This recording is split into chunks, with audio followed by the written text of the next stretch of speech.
యోగు 4:6లో నీ భక్తి నీకు ధైర్యం పుట్టిస్తుంది. ఎప్పుడంటే దేవుని వాక్యము మన హృదయంలో ఉన్నప్పుడు, దేవుడు మనలో ఉన్నప్పుడు మనకు ధైర్యాన్ని, కష్టాల్లో, సుఖాల్లో, వ్యాధుల్లో, బాధల్లో మనకు ధైర్యాన్ని పుట్టిస్తుంది. మరి యోగు భక్తుడు ఉన్నాడు, మరి తన సమస్తాన్ని పోగొట్టుకున్నాడు, భార్య, బిడ్డలో మరి ఆస్తులు అన్నీ పోగొట్టుకున్నప్పటికీ దేవుని యందు మరి ధైర్యం కలిగి ఉన్నాడు. ఎందుకున్నాడంటే ఆయన దేవుని యందు భయభక్తులుగా జీవితం జీవించాడు కాబట్టి ఈ యొక్క యోగు మరి ధైర్యం కలిగి ఉన్నాడు.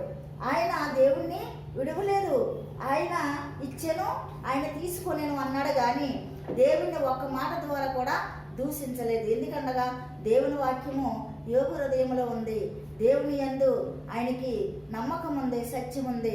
మరి స్నేహితులు వస్తారు, స్నేహితులు కూడా ఏదో మేలు చేస్తారో ఆదరిస్తారని అనుకున్నాడు కానీ స్నేహితులు కూడా యోగుని దూషించారు. నువ్వేదో పాపం చేస్తావు, అందుకే నీకు వ్యాధి వచ్చింది, మరి నువ్వేదో మరి దేవునికి విరోధముగా పాపం చేశావు కాబట్టి నీ సమస్తాన్ని పోగొట్టుకున్నావని భయంకరమైన మాటలతో మరి యోగుని గుచ్చారు.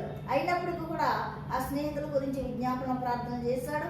ఆదరకరమైన మాటలు ఇవ్వలేనప్పుడు కూడా ధైర్యం కలిగి మరి ఆయన మరి దేవుని యందు మాటలు విని మరి యొక్క స్నేహితుల విషయంలో నిందలు పెట్టినా, బాధ పెట్టినా ఏమి దిగులు చెందగా విజ్ఞాపన ప్రార్థన చేశాడు. స్నేహితుల గురించి 200 దేవుని పొందాడు.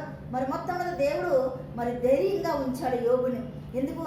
నా దేవుడు ఇచ్చాను, నా దేవుడు తీసుకునేను, తిరిగి నాకు దేవుడు ఇస్తాడన్న విశ్వాసంతో ఉన్నాడు కాబట్టి సమస్తాన్ని పోగొట్టుకున్నా, శరీరం అంతా వ్యాధులతో ఉన్నా మరి ధైర్యం కలిగి హృదయంలో దేవుడిని నించుకుని ఆ వాక్యం ద్వారా జీవించాడు. కాబట్టి ఈ వాక్యం దేవుడు మనము కూడా రీతిగా ఉండాలని దేవుడు ఆశిస్తున్నాడు. శ్రమల్లో, వ్యాధుల్లో, బాధల్లో దేవుని వాక్యం మనలో ఉంటే మనం ధైర్యంగా ఈ లోకంలో నిలబడి దేవుని కొరకు మనం జీవిస్తాము.